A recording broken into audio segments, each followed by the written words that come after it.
Welcome to Cybersecurity Today's month in review show. This is where our panel of experts looks at big stories in cybersecurity from the past month and gives them a bit of a deep dive.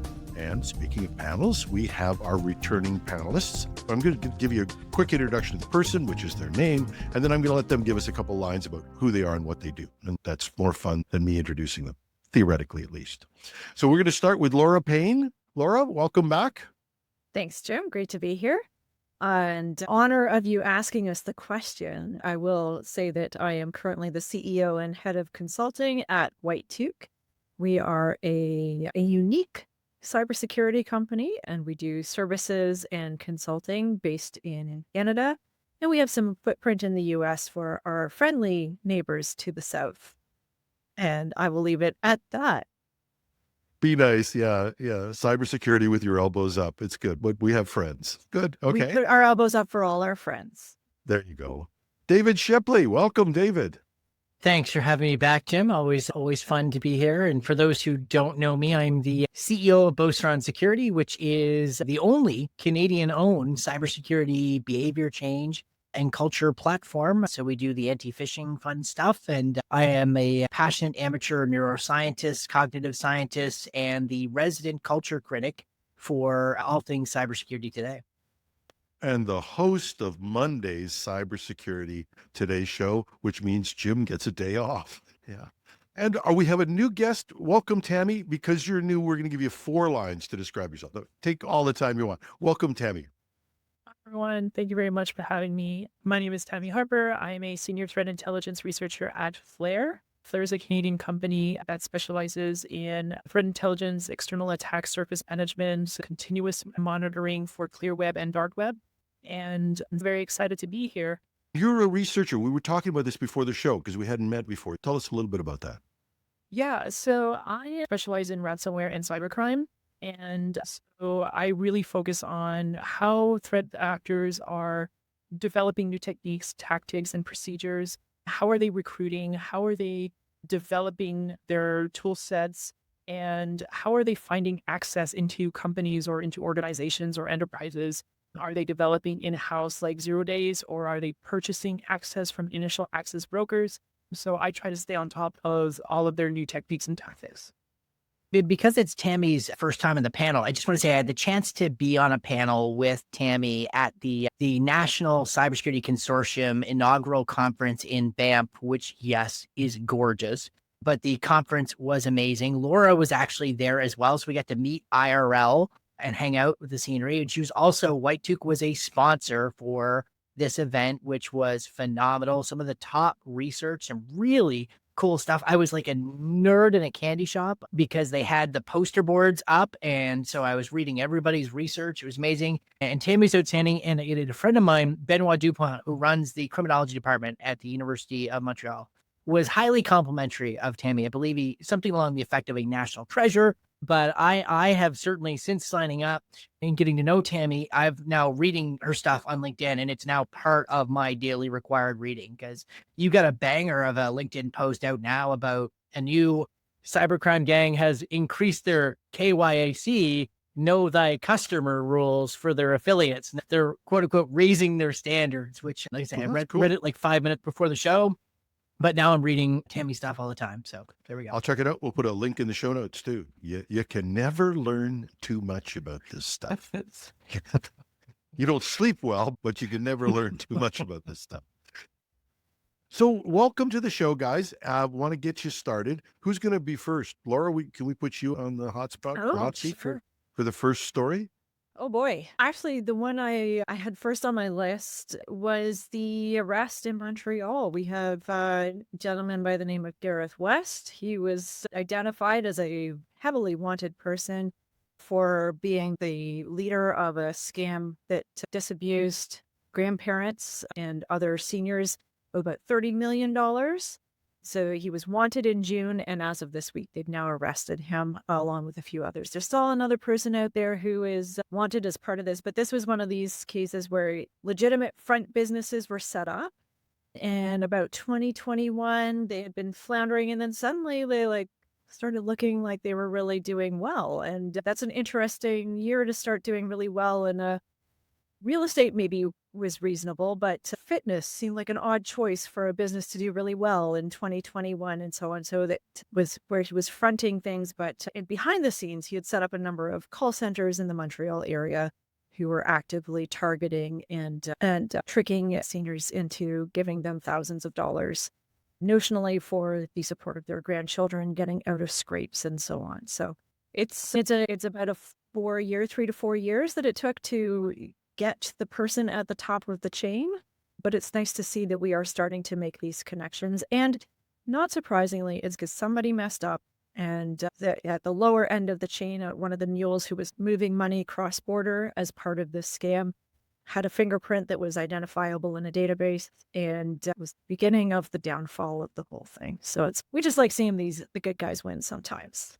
Hey, That's absolutely, a Laura. place in hell for these guys. Sorry, but the people who trick, and it's desperate. I was doing some talk with the OPP here in Ontario, and these people will come back and milk seniors for every penny they've got. They will leave them impoverished. And this is a scam that we have to shut down. And it being in Canada is even worse. There are a lot of overseas, I guess, call centers, you could call them, but most of them are places where people are human trafficked into these things. For this to be existing here in Canada, it's a plus to the police that finally took them off the street. I hope they rot in hell, but the fullest extent of the law would do. My dad was whizzed by one of these guys, and I talk about that. My dad was a very intelligent man. So anybody who thinks that it's because they're seniors, they should feel embarrassed. They should not feel embarrassed. They should report this. And I'm going to do a column for my local paper called "You Have to Have the Talk." You have to have the talk with your parents now. Used to be we had to talk with our kids. Now we have to talk with our parents to say, you don't need to feel embarrassed. If somebody calls up and you've got even the vaguest question, hang up on them, call me. And I'll make that offer to any senior out there. I'm on LinkedIn. If somebody calls and you think it's wrong, call me. I'll talk to them, because I think it's terrible what people are doing. And this gang was $30 million. This is not small amounts. This is $30 million in total. They were highly successful. They broke David's patent pending #1 rule of cybercrime, which is don't hack in your own country and don't hack in a country that extradites. And so the good news is they're not facing US or Canadian revolving door, bail, slap the wrist kind of white collar sentencing. They're facing US charges, like where the crimes actually get punished on this side. So it's life choices that you don't want to be making. But this individual, should they be actually found guilty of the crimes they are alleged to have committed, is in for a bad time. And that's a crying shame. Yeah, and one day we're going to have cybersecurity laws in this country. One day. Maybe just prosecuting for fraud, really resourcing the police to actually do more in this. But it's interesting because Quebec has got this fascinating, I don't know if you want to be at the top of this list, but some of the most successful cyber criminals in Canada have come out of Montreal and Gatineau. So we had the guy who was the affiliate for one of the big ransomware gangs, who he racked up $27 million and got himself nailed because he left his tooling on a Polish server. Then you got this cat, and Ontario is only on the board for 17 million in crypto fraud thefts from a 17-year-old kid. Come on, Ontario, what are you doing? We had that Lockbit affiliate in Bradford. Oh, okay. He was the one that was trying to take down Children's Hospital, wasn't he? Can't comment on that, but he was caught in his garage and logged into the affiliate panel. It was a beautiful takedown. Like literally red-handed or red mouse click. Wow. That's awesome. Laura, great job on that story. Yeah. And something that I think I do take my hat off to the police that put these together, though. I think people forget how big these investigations are and how much effort it takes. And we always talk about feet on the street. We need fingers on the keyboards, and desperately for this, to protect our senior citizens and other people who are getting hit by these types of frauds. There's another one that came up that just drove me crazy. It was a restaurant fraud that's happening now. And what you do is when they pass the device to you that you normally just tap your card against, if people haven't changed the codes in these things, you can actually process a refund for yourself while the waiter's off. And for small businesses, small restaurants, this can be tens of thousands of dollars. Fraud's big. It's a big deal. And 13.5 billion of the 16.6 billion in US reported cybercrime last year was all tied to fraud. We get excited in cybersecurity, and don't get me wrong, there's lots of shenanigans that are happening, but the big dollar losses happen at much smaller scale over the long tail of the fraud side, and cops are absolutely overwhelmed. Yeah. And shenanigans. You watch your language, Mr. Shipley. We don't use words like that on this program. David, what's your big story? Oh my God, where do you get started? June just did not stop rocking. But I think Scattered Spider and the chaos that they caused throughout the spring in the UK retail sector, to see that then land on the insurance industry, which reap, sown, paying the whirlwind of ransomware may have finally come home to roost, etc. But then it's really been the airlines, and they have just hammered. It's been WestJet, Hawaiian Airlines, Qantas before the end of the month, and remarkably successful.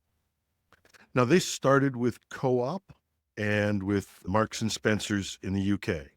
Yes, they had quite the list as well. Like there were a number of fashion brands that were hit by them. Like they were working a lot of retail, and they were being incredibly successful. And they even hit food supply in a way that was really interesting. There was a German food distributor, and in the US, a company called Unify, I think, or that does a lot of the health food specialty product distribution had been hit. They were massively successful. And a lot of this comes back to the weakness of help desk processes. And what I mean by that is help desks are still, even for account resets, incented towards quickest problem resolution, less friction as possible, making the customer happy, etc. And I point my finger squarely at you, ITIL, and say that you have to fix your standards for help desks, because that's the role that you could play in actually fixing this. I mean, they were not expecting this in the podcast. Someone is going to listen to this on the weekend and be like, ITIL got called out. Yeah, but my point being, if you have the wrong incentives, you're going to get bad outcomes. And the other part is the one thing I will give Scattered Spider credit for is that they have laid bare the myth of phishing-resistant MFA.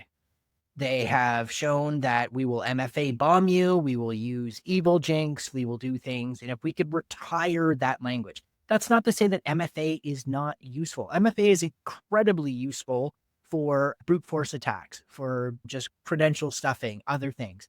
But a determined attacker working social engineering will get by MFA if your people don't respond effectively to what they're seeing and say, holy crap, I've got 100 alerts. I should tell someone in IT. And then they can actually get engaged. So and maybe Tammy, maybe you know more about these guys than I do. They really pursued, this is not a technical crew as I understand it. They were really pursuing social engineering. Did I get that right? Yeah, so Scattered Spider is not a single entity. It is not a single group. It is a name. Scattered Spider was a name given by CrowdStrike to a loosely affiliated groups of individuals. And usually they're on the younger side, and they're usually English speaking out of countries like US, UK, Canada. And they are very sophisticated in new ways of social engineering. For example, they will use Stealer logs, they will use credentials, but also they will also look you up on LinkedIn. They will look you up on Google or ZoomInfo and things like that. They will do their research, and then they will try to, for example, call your help desk through Teams or through different methods or on the phone and try to reset your password, right? And they have enough information on you. They have your email, they have your LinkedIn profile, they know your position. And if your company has a lot of information out in the public, they're smart enough to put pieces together and create a tactical offensive blueprint on how to gain access to your company. They're known to work with some really big gangs. So they first started working off. This is what, in terms of timeline, we know that they started working with Alpha V or Black Cat or Alpha V, and this was around the time when they were looking at MGM and all of the casinos in 2023. So this was Scattered Spider and Alpha V. And then when Alpha V got shut down and Exit scammed, they moved to Ransom Hub. And when Ransom Hub also shuttered, they've been moving towards now Dragon Force. And this is the Mark and Spencer's attack. This was under the Dragon Force brand of ransomware. And now I'm waiting to see what brand of ransomware they're operating under for the airlines now, because that information isn't completely public. So that would be really interesting to see how that develops. So they've worked their way through verticals. Does that help them with the social engineering? I guess it does. They get a real knowledge. They seem to move vertical to vertical. Yeah, so they're very skilled. Like they know how companies work, right? Because they are based in the countries where these companies operate. They potentially have worked for similar companies or know how corporate life and corporate structures are done. They know the corporate game. So they know how to speak the lingo, they speak English, and they can absolutely socially engineer their way into tricking someone who's not expecting to be tricked like that. And it's not your fault if you get socially engineered, because the attackers that did it, right? It was specifically designed to target you and to trick you. It's not your fault. There's a lot of like victim blaming and victim shaming of, oh, I'm so stupid that I fell for this, when no, that's not the reality. Yeah. And David was talking about the time pressure we put help desks under. I'm wondering if we're actually giving those people the right training to say, hey, wait a minute, this could be social engineering. Plus, and I don't know this for a fact, maybe you guys know better than I do, you're on a help desk and somebody who conceivably could really be a vice president of the company starts to put pressure on you, and he knows all the language and he knows your boss and all that sort of stuff. You can bend a lot of rules really quickly. I could just imagine what these guys would be doing. Yeah, exactly. And they're really good. Like I've seen as in some certain chats from this, like from people who are doing this type of stuff, where they'll be like, hey, I need a female English speaker, or I need a male English speaker, or I need someone who's familiar with this specific type of company. And they'll hop on a call and they'll dial. They're called dialers, and they'll just do a bunch of dials. And they're all very young. Definitely a way to make money online, because you get paid in crypto, and a lot of it is facilitated on Telegram and other chat platforms. But a lot of it as well is facilitated on other types of social media platforms like TikTok, for example, where a lot of this type of stuff is promoted and the lifestyle that it can bring is promoted. And a lot of younger folks see that and be like, hey, I can potentially do that. There's enough pseudo-anonymity between me and this crime, and I can do it. Yeah, and then you get into extortion, you get into a whole bunch of different extortions, not just like ransomware crime, but all the other extortions. These groups are all connected. Yeah. So who runs the engine of it, the collection, and I hear you that it's a collective or a social group or whatever you want to call it, but who runs the organization, make sure that they collect the money and all of that? It's just a bunch of loosely affiliated smaller entities and groups. There's no single individual in control. This is not your typical gang. That's why it's called Scattered Spider, because it's scattered. There's no real head honcho type of thing at the top of Scattered Spider. What you're talking about is cybercrime as a vibe. It's a movement. It's an affiliation. It's a belief system. And it's fascinating. These are, like, we see this, right? These are the modern day hippies, but not quite. There's no central organization to that particular movement. And it's, instead of peace, love, and everything else, and a music concert, it's taking down airlines on a Wednesday. Some elements of this group, though, get real dark, real bad. And this is where the tie into some of the headlines are getting dangerous. So there's a group that's also in this same kind of Venn diagram called the COM, or the community. And there are various players that are seeking there to do ideologically motivated violent extremism. So racism, writ large, anti-immigration. It is the new 4chan in terms of the biggest toxic waste dump of humanity online. I think that's a very fair analogy from what I have observed from that. And this is also where threat actor groups are trying to recruit kids to commit not just cyber crimes, physical crimes. So there's a terrifying story out of Northern Europe where an Iranian group had recruited a teenager to try and kill the Jewish individuals, Israelis, as part of a murder for hire. It's like, this stuff is crazy. And Scattered Spider is on the milder side of the crimes and things that we're seeing. But it speaks to huge issues in our society. It speaks to, what this confluence of technology, immature morality, minds, like the human brain's not really fully developed until your 20s, maybe for males, the 30s, 40s in some cases. I'm kidding. I speak from Yeah. My wife always reminds me that the difference between bonds and men are that bonds eventually mature. And you have a date? Yeah, that's what my beard's all about. It's all about demonstrating maturity. And if I can, just on a couple of things, and David may or may not know that he was picking at me with his ITIL comments, but that's for us. I'm gonna say ITIL Agile has been abused by people who want to use it however they feel like it helps them get their way. And I think this is a perfect example, because part of what ITIL actually does impress on people is that if you only measure one thing, you will get that result, but it will be at horrendous costs in other directions.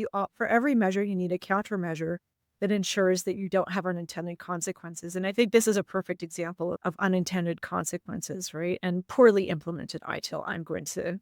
So if you're doing ITIL, do it properly. That's my message, right? You can't half bake it and expect to have a good result. But yeah, and the scattered nature of it, we do see that, young people more and more are the targets for perpetrating crime. There's so much more access that young people have. And so for the last, I'm just going to say 100 years, it's probably a little bit more than that, right? We've seen the age at which people take responsibility move up and up, right? People used to get married at 14, 15, 16. That wasn't unusual. That was when you were an adult and you started a family and you started providing for yourself because nobody else wanted to do it for you anymore. So we've moved up with 21 to drink in the US, right? So we have this really big movement forward in when people are supposed to take responsibility. So young offenders are in that gap, and people know that there's much lower consequence threshold. And we try to say that's to protect them from mistakes, but these aren't mistakes anymore, right? These have massive consequences, and somewhere there needs to be some maybe readjustment in that space, right? More education to people up front that there are consequences, right? Just consequences without education is not going to deter people. You need education so that it becomes deterrent. But then the consequences do have to be real for violent crime, for significant white collar crime. It's not sustainable to say that, oh, you were 17 and a half when you committed this crime, sealed records, right? Let you go about your merry way. And in Canada, the Youth Criminal Justice Act never contemplated this world. And in similar sort of thinking in the Western world is exactly what ideological opponents of the West are going to leverage. This is straight sort of brilliant playbook.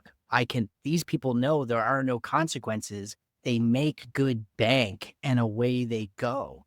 And so it's really interesting. Remember the Power School hack we were talking about earlier this year? It was a 19-year-old.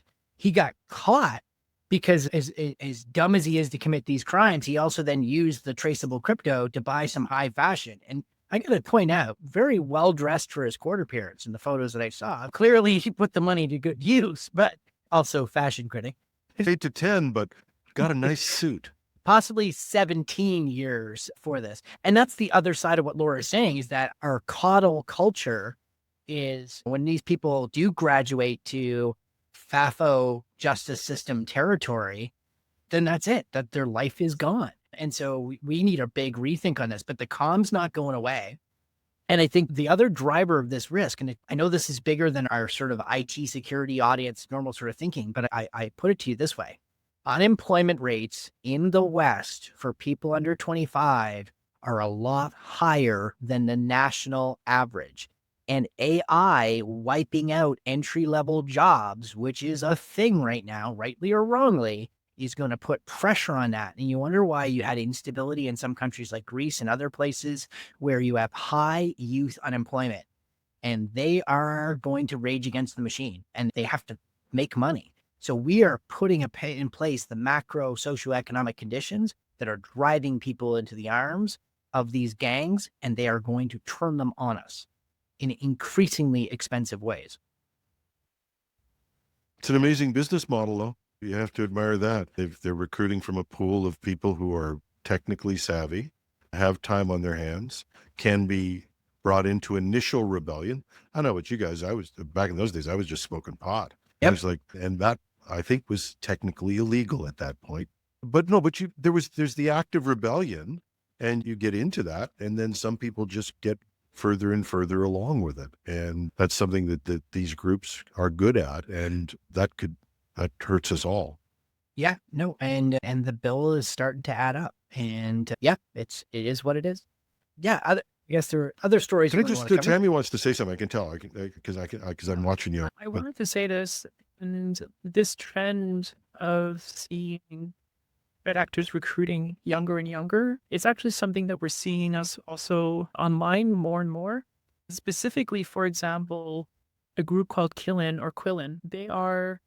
They're one of the top groups right now after the downfall of the shuttering of Ransom Hub.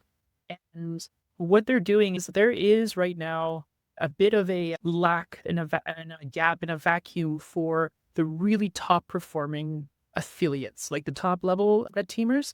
There's a bit of a deficit for those guys. So the groups now are like fighting and are trying to promote themselves to attract as many of the top level talent as possible. But because this is like the old guard is moving away, they have the money now, they're starting families, tradition would be to do their exit in the crime space. But now the new generation has to come in, and we actively see like groups like Quillen who help moderate on a forum called Duty Free, and they are basically helping train the new, training the lower English speaker kids into becoming the top level, because they understand that this needs to be done to continue in the debt.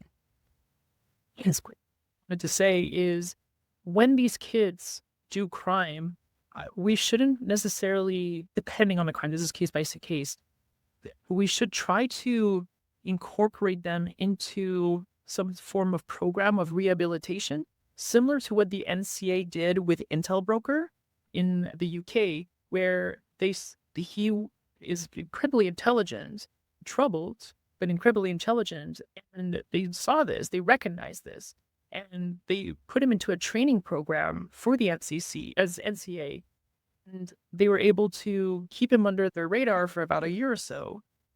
And then he still left and did his crimes. But I think that is a good blueprint we should try to be doing more, because that way we get to recruit talent, which we need, and we can also keep an eye on things.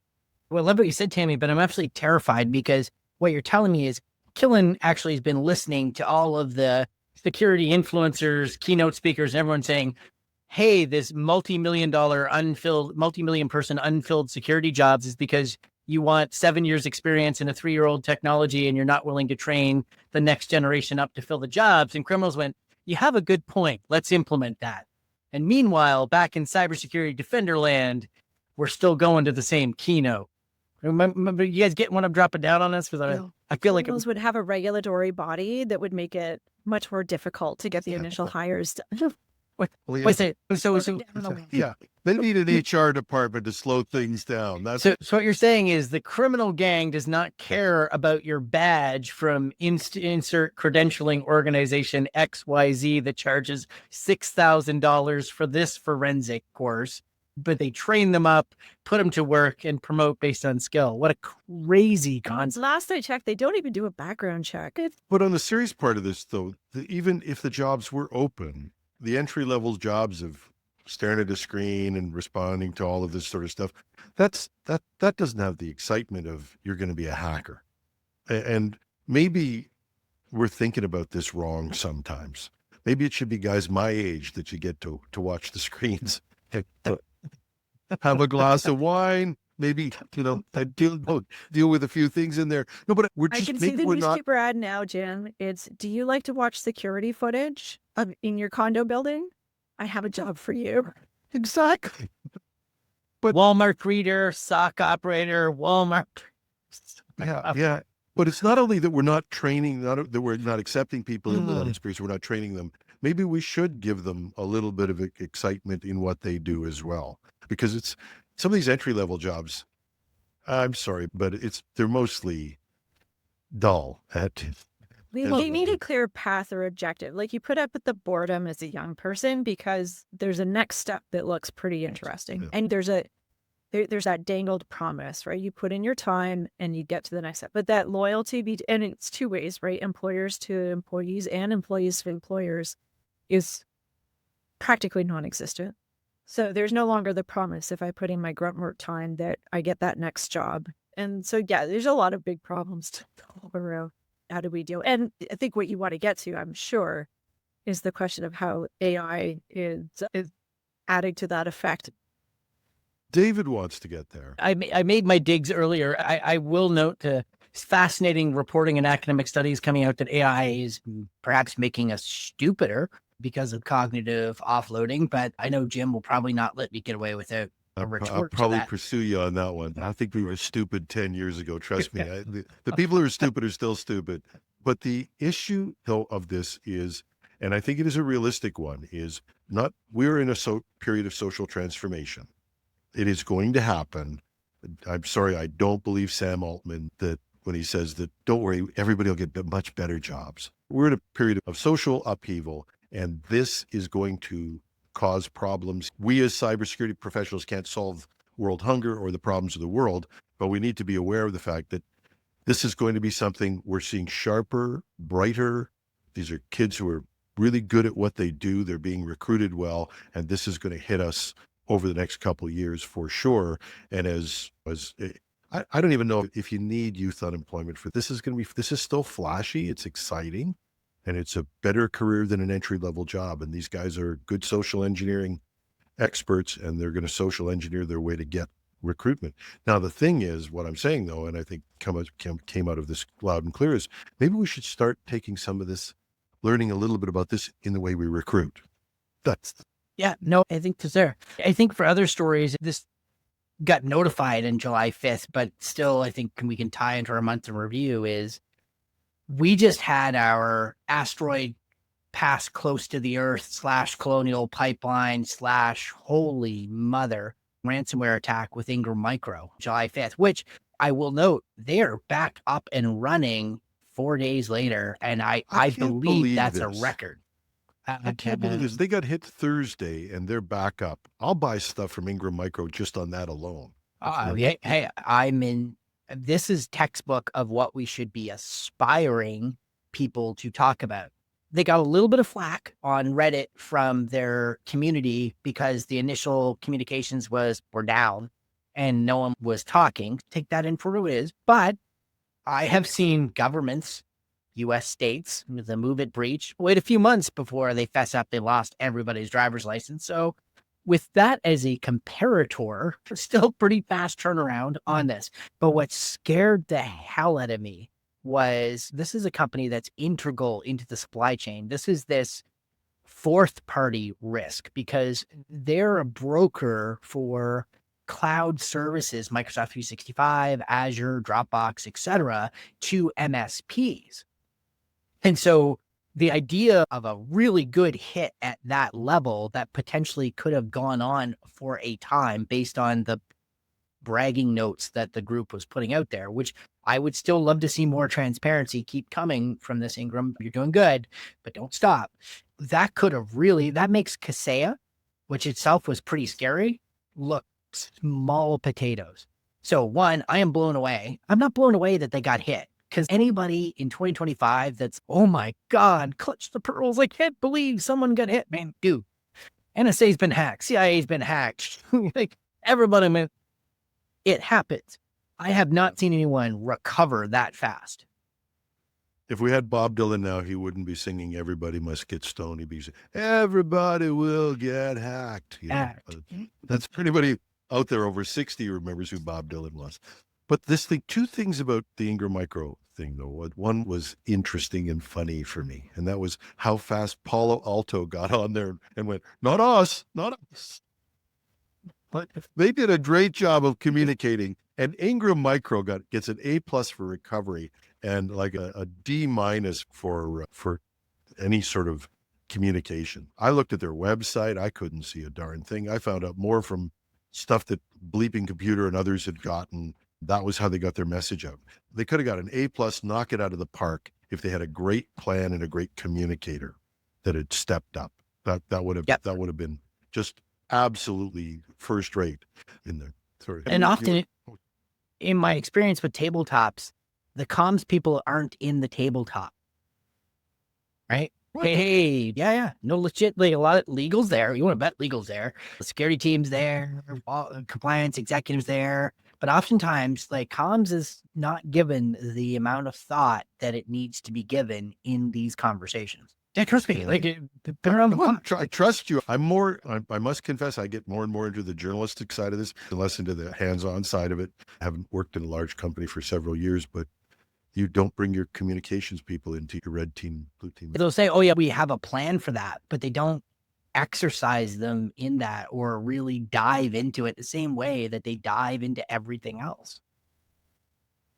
And yet every advisor I talk to talks about the communications plan being one of the biggest elements of your recovery plan. You don't get an A- because you did really well in studying. Perfect notification that we have been. Yeah. And then editing hell, you can't say that. You can't say that. I wonder why it took 48 hours for them to say it was ransomware, because 36 of that 48 or 39, 47 of the 48 hours, whatever it is, were back and forth. Do we want to say this? We're going to move this verb this way, this adjective. Like, no, that should have been practice. You should have had that in the can.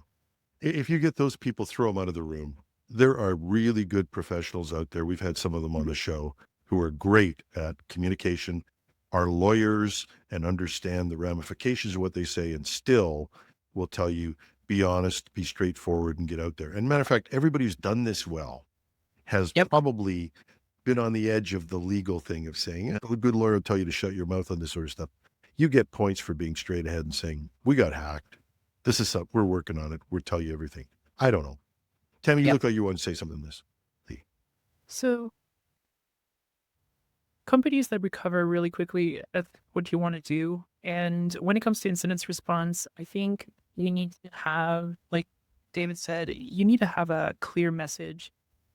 And we don't want to see threat actors doing it for you, because there is a big trend right now where threat actors will go to regulatory bodies and they will start to talk to the SEC or talk to different types of regulatory bodies in your country and saying, hey, they got hacked, we have the data, and they're not cooperating, they're not being truthful about it. So you don't want threat actors to do it on your behalf either. Yeah. What was the story, Jim, that we saw that one of the gangs, was it Killing again, has hired or allegedly has hired lawyers to help give your company some pro bono legal advice about how screwed you are after they're in? Don't want them to be your PR agency or your legal. No. On that as well, Killen is also ramping things up, and what they're doing is they're going to be deploying through a third-party call centers now, and those call centers are going to basically be using the exfiltrated data to go through it and see if they can find more stuff to extort from the victim. And they're going to be calling the victim, but they're also going to be calling the clients of the victim. And they're just going to be putting a lot more pressure now on the victims to pay the ransom. Because this is a good thing in general, that the ransom payments have been going down like over the years. Like the amount of people paying ransoms is diminishing, which is a good thing, because this is how you stop funding these groups. But the groups are getting more aggressive now, and they're recruiting more. They're being more aggressive. They're coming up with new techniques and tactics to extort better. So yeah, it's gonna be a tough fight. Wow. Tammy, you got a story for us? So I began in the line of ransomware. And this is, you took the story I wanted to talk about right at the beginning of our little discussion there at the beginning, but I wanted to talk about groups moving from extortion, like encrypting groups to extortion. So there was a group called Hunters International, and this group essentially has been around since 2023, been very successful. They were known originally for potentially reusing Hive source code, and they highly disputed that. They said that they acquired infrastructure from Hive, but they've been able to rewrite a lot of their source code, and it's all theirs. They are not Hive. And what they're doing now is, and this is something that they posted on their affiliate panel, and they're saying that due to new regulations in the States, encryption now is being punished a lot more severely. And so they don't want to be encrypting networks anymore. And they're going to be moving away from that and going purely exfiltration. So they started a rebrand, and that rebrand is called World Leaks. And what they're doing now is purely exfiltrating data. The problem with purely as a business model, if you think about it, the return on investment is much slimmer on exfiltrating data than it is on encrypting, because you have to pay for servers, you have to pay for bandwidth, you have to pay for storage, you have to pay for all of those things. If your host, and then your threat of hosting this data is only as good as the availability of that leaked data and it resiliently staying up. So you can't take it down. It's not like on Mega. You can't do a DCMA takedown or any other like type of takedown. And it has to be resilient. It has to be fast, because you don't want people to wait like weeks to download the data set. It has to be available and speedy. So you have to have a decent infrastructure. Now, if you're using bulletproof hosters, that's quite expensive, because bulletproof hosting, yes, they'll go above and beyond what traditional VPS providers will do to protect your data and your privacy, but that comes at a price. They're significantly more expensive than the traditional like Vultr, DigitalOcean, or AWS type. But so if you're hosting like on your own infrastructure, you got to pay for all of it. So we're seeing them use like BitTorrent and trying to get really creative, and you still have to pay for that. If you're just doing encrypting, you just have to send them a decryption, like just a decryptor, and then if that's a few kilobytes or a few megabytes, and then they can decrypt their environment. The client pays for storing all of that data. They have to back it up and make sure that the decryptor works. You're offloading all of the risk to the client and to the victim. And when you're doing exfiltration, you're putting all of that responsibility on hosting and caring for that data on yourself. We'll see if that pays off. There have been groups that have begrudgingly gone exfiltration only. So for example, Bian Lian, when Avast was able to reverse engineer their encryptor and released a free decryptor in the world, Bian Lian then switched to filtration only. And for the most of it, their data was not available on their dedicated leak site, their DLS.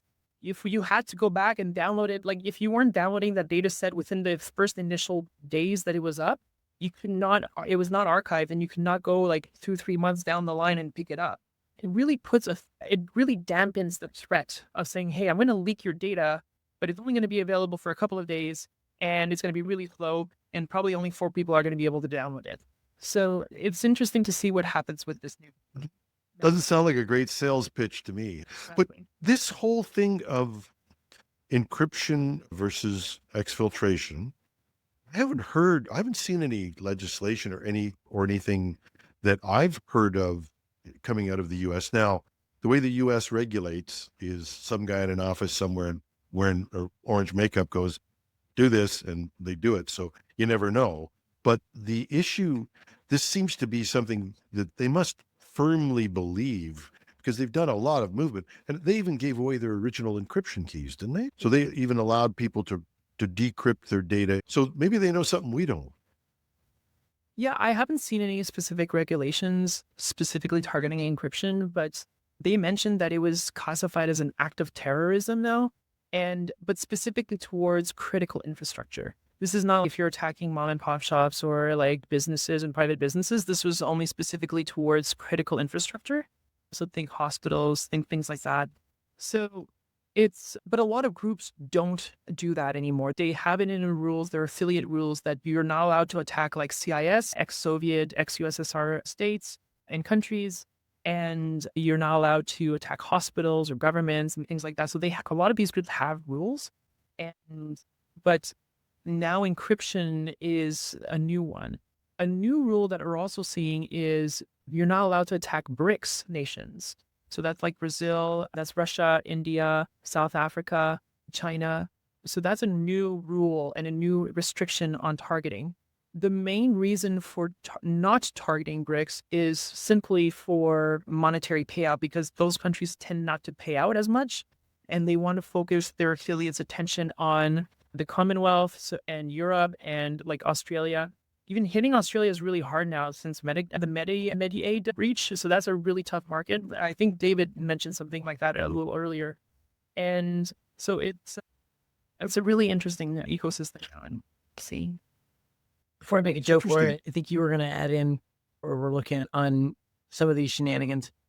Oh, I was just looking up to see when this kind of shift happened, and this is a very quick search that I did, but it looks like it goes back to 2021 after the Colonial Pipeline attack, that it was a focus on investigation. So putting more emphasis on speed and getting to conclusion when there's ransomware attacks on critical infrastructure, which totally makes sense why that would start to cause criminals to pivot away to things where they know there's less resources and people are going to take longer to investigate, and the likelihood of ever having a true conclusion on the side of the law is going to be a lot lower. Yeah, so essentially what we're saying is one little terrorism charge and my mom got scared and I'm off to living with my auntie and uncle in Bel Air, aka data extortion only. Sorry to all you Fresh Prince fans and my version of that. But my serious point about this is government actions matter. When the United States decided that they were going to treat ransomware on critical infrastructure as a whole of government, the WOG, which terrorism is the other thing, the global war on terror in the first part of this millennium, got that attention. All of a sudden, now you're seeing this and start throwing around Tomahawk missiles and strike teams every now and then. And people start to think, this is not the line of business I want to be in.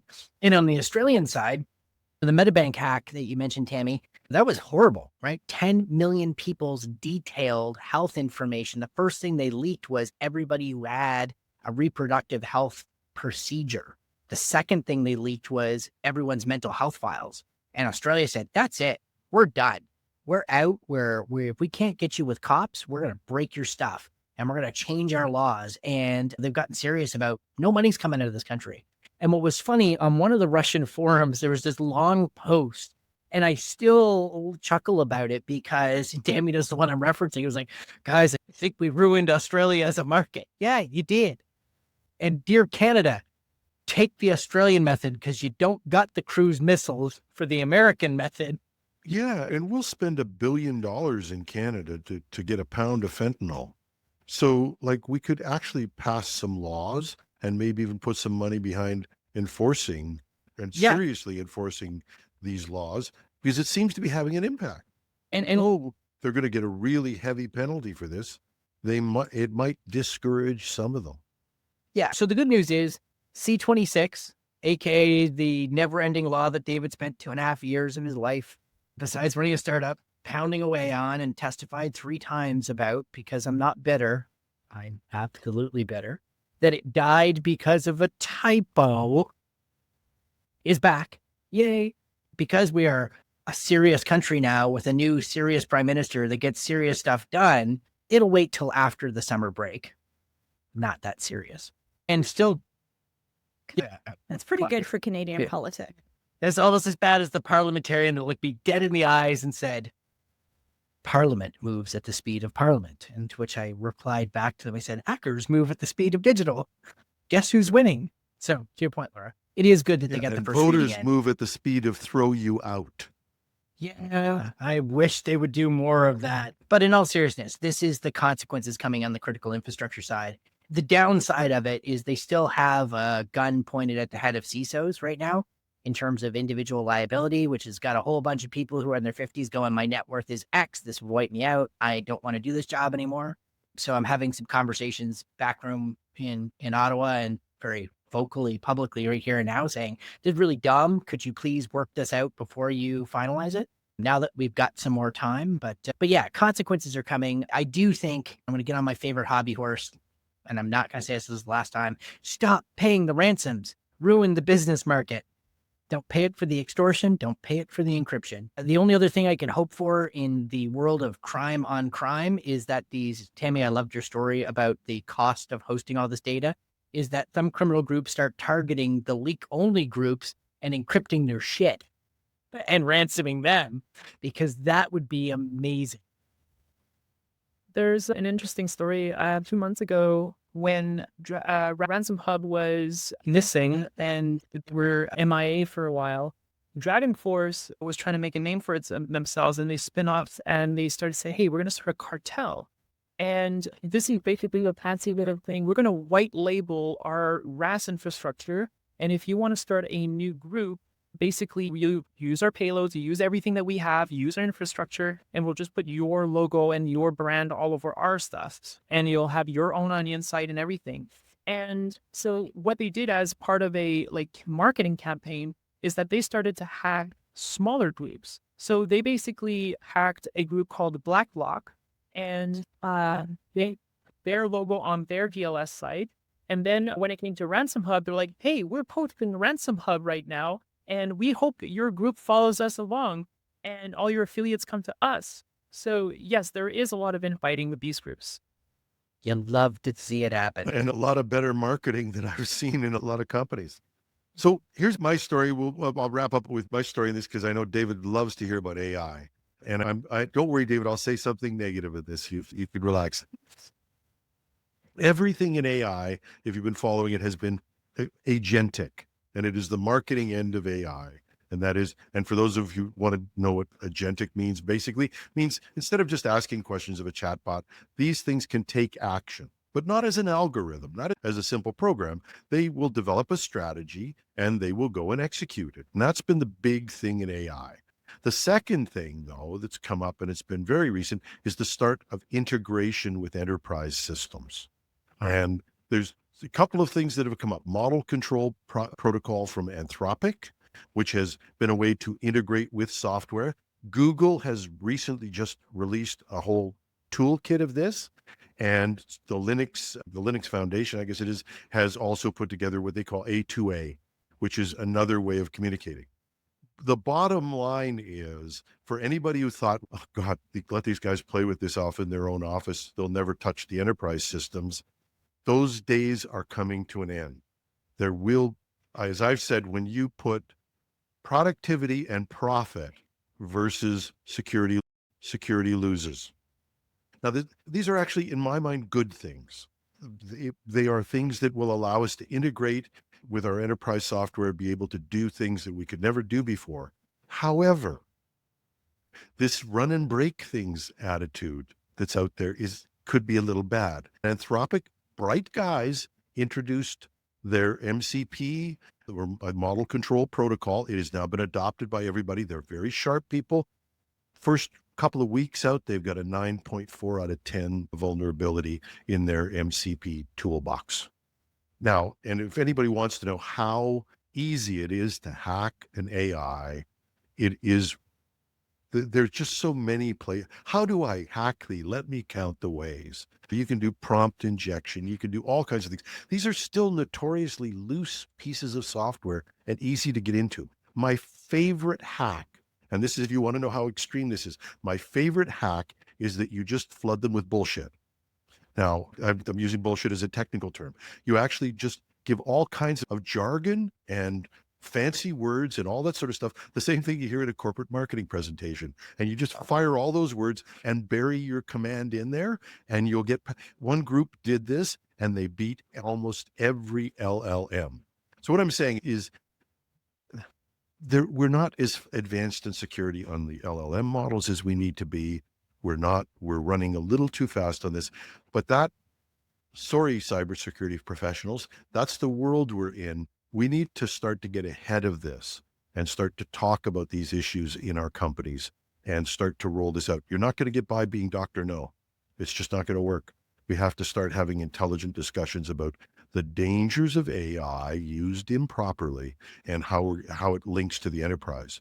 That's my story for the month. Did I say enough negative, David, or do you want to come in and dump a whole? I could have used some sprinkles on that ice cream. That 9.4 was pretty funny, but I will save my commentary to the end because I would love to hear from Laura and Tammy about your thoughts, nightmares about agentic AI. It's a very short and succinct thought, which is if you don't really know what you're doing, don't do it. So maybe that's a very Canadian regulatory approach for us.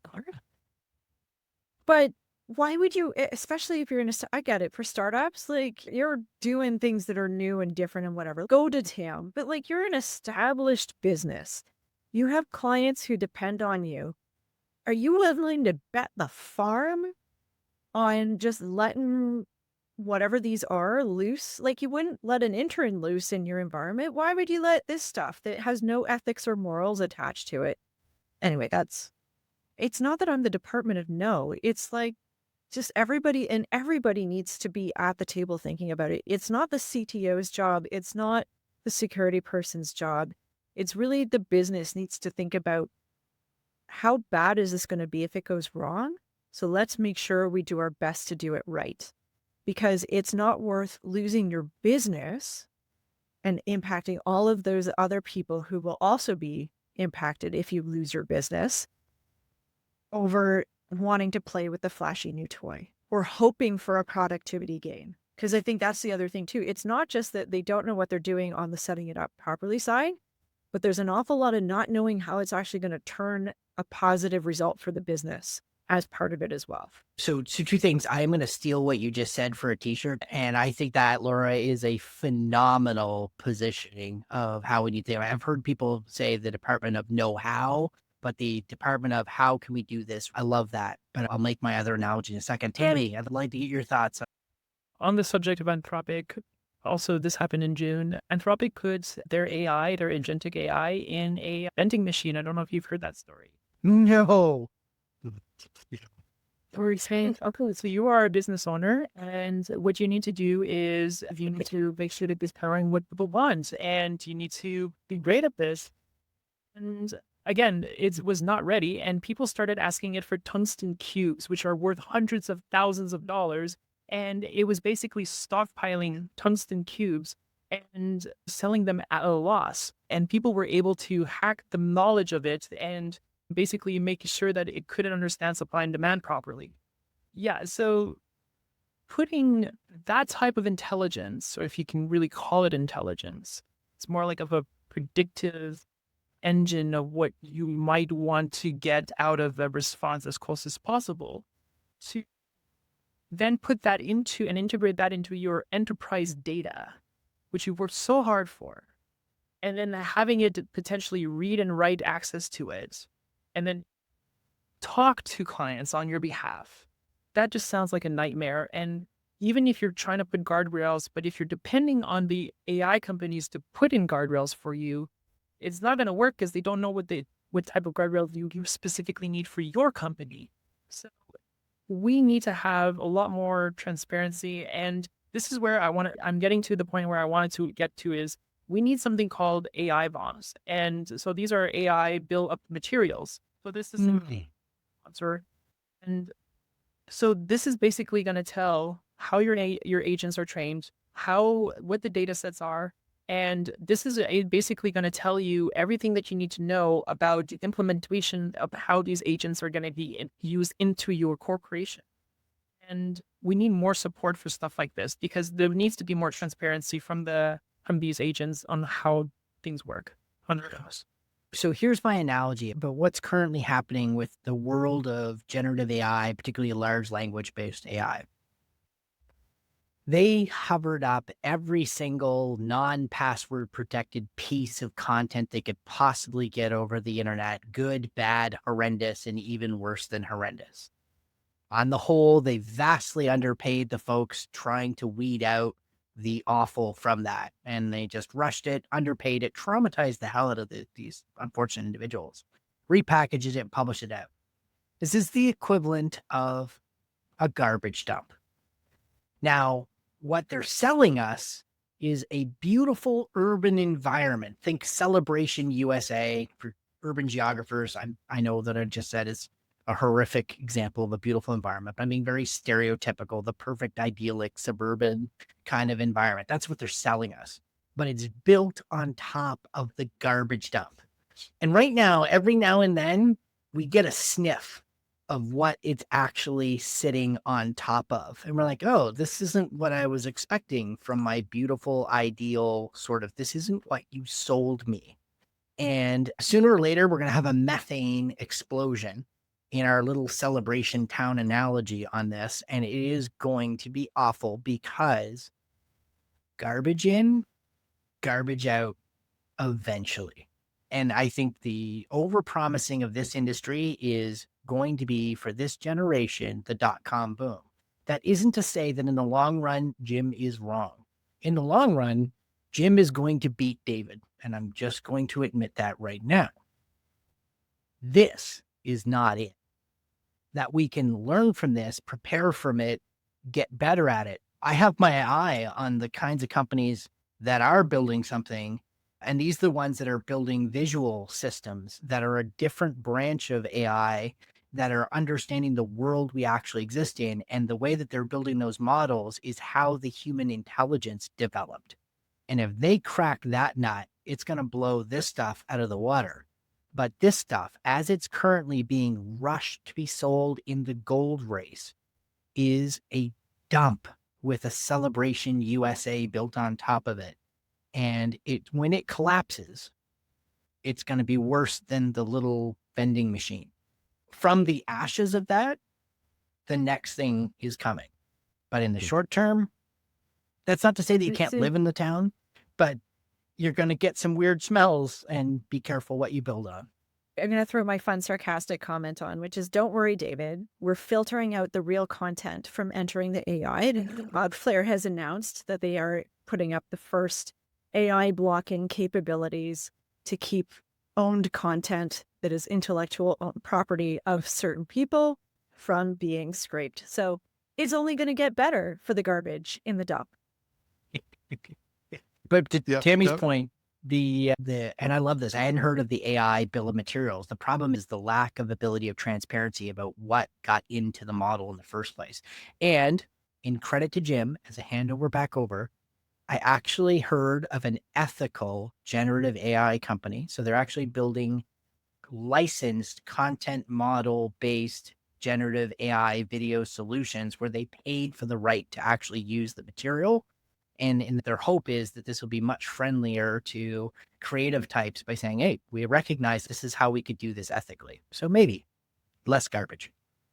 And in fairness, I'm more of a techno-optimist, and I say this in terms of where we're going with AI. And technically, I understand the foundations of it were predictive based on text and all of that sort of stuff. We've gone way beyond that. And the models are much more sophisticated than simple predictors at this point.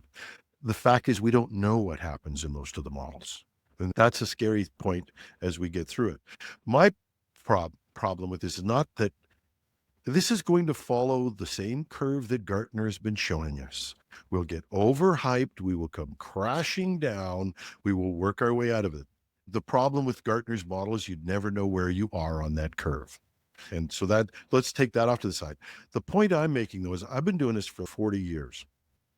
Every major technology that we brought into businesses, we have screwed up royally. We have gotten ahead of it. We have not dealt with security or even with the fact that our data is so messed up and still is messed up. After 40 years of doing this, everybody's still saying our data is crap. So we haven't solved the foundation problems, and we keep doing it over and over again. Mini computers, microcomputers, the cloud, all of these things, we've had these big rush it in, oversell it, and somehow we muddle through. And somehow we do. We muddle through and we manage to get it together enough. And Laura, you've worked in a bank. You know what, or if you've worked in a government, you know what those legacy systems are like. And we put stuff on top of it that is just impossible. And we demand that it work. And of course it falls apart and a bunch of people work late at night and keep it running. We've been doing that forever. We can't do that with AI. I honestly believe it's too dangerous. And because for the first time, we're trusting the machines not to do algorithms, not to be where we can pull the plug, but to be out there executing things in ways that we don't understand, where ways that we can't audit, and where we can never fully understand what's happening in the model. That's a really good opportunity for us to actually say, why don't this time we start to think about how we're going to implement it earlier? Just a thought. Maybe we start to get some red teams going now. Maybe we start to get some data people going now, and we start to put some time aside to plan ahead for the inevitable, because it is inevitable. It's not going to stop. We're going to be in an AI-driven world, and that may be dysfunctional and dystopian, or it may be the wonderful land of milk and honey. I don't know, and anybody who thinks they know is lying to you. I just want to go back to what Laura had said earlier when I made my from the corner eyes cheap shot on ITEL. And it was, if you have the wrong North Star and no counter to balance it out, you get bad outcomes. And I think, Jim, you nailed it on the head. If we don't think better about this, and what I'm desperately afraid of is all people are talking about, all executive. Let me take my next cheap shot. All the C-suite wants to see is productivity, profit, and they are not doing those things. And I have zero confidence that we are not going to repeat the sins of 40 years. Worse than that, they want bodies off the org chart. Regardless I mean, of what anybody tells you. the irony is not lost on me as a CEO that actually the most AI-friendly job to target. And that's what they don't realize, right? Like, I'm doing a show. I do my AI show. I'm doing a show with a guy who has actually got a co-CEO that's an AI, and she's doing a great job. So I'd watch out. Laura, you were going to say something. There may be some small hope or just more to ignore. I don't know. But if I look at the pace that it took from, I'll say the early 2000s, right? It was early security days of frameworks and structuring how we should think about it. A lot of those lessons seem to have been applied in the AI space. The rate at which we are producing relatively completely thought out frameworks. Relative is an important word in that. But that are built for AI, the materials and the thought leadership is available if people choose to apply it. So OWASP, this is relevant to a June update, right? OWASP launched its AI testing guide this month. So it's just one example of many where people are putting their attention and trying to share publicly good practices that could save your butt from a bad decision. But it all comes down to having that will and that desire to actually put the brakes on a little bit to do it right in the first place. So for the people who care, there's material and support and good thinking out there that you can find. It's not paywalled in a lot of cases because people realize, the people who care enough to put these things together also realize that it's not proprietary. It is something that applies to everybody and it needs to be out there. Yeah. that's a good place. And my message for them is, if you're a CISO and you do have any sway, sit down and tell people this is coming. I'm not going to try and stop it, but I'd like it sandboxed, and I'd like us to be playing with it, and I'd like us to be experimenting with it, and I'd like us to be educating ourselves before that development team that you don't even see has bought something with MCP and with all of this stuff and got it integrated. And keep yourself open so that you know what's happening out there. That's just my message on this. It's a new thing. Fixing it afterwards is going to be painful. Be the department of doing AI right. Trademark. Yeah, Laura I Payne. think we'll get again.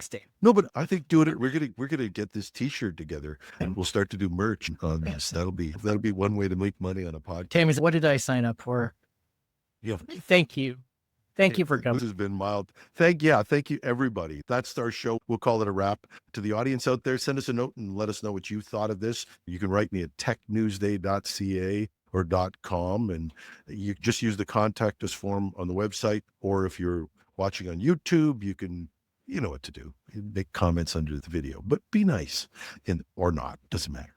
Thanks to our panelists, David Shipley from Boaster on Securities. Thank you, David. Thank you. Laura Payne from White Toque. Thanks, Laura. Thanks, Jim, for having me. And Tammy, what a pleasure it was to meet you. We got to have you back. We've got the wealth of knowledge there. Thank you so much for having me. It was a pleasure. And I'm your host, Jim Love. Thanks for listening. You had other things you could have been doing with your weekend, especially in the summer, and you joined us for this little discussion, and we appreciate it. Have a good time, and you'll be hearing this on the weekend, most likely, so you look forward to seeing David Shipley with the news on Monday morning. Talk to you later.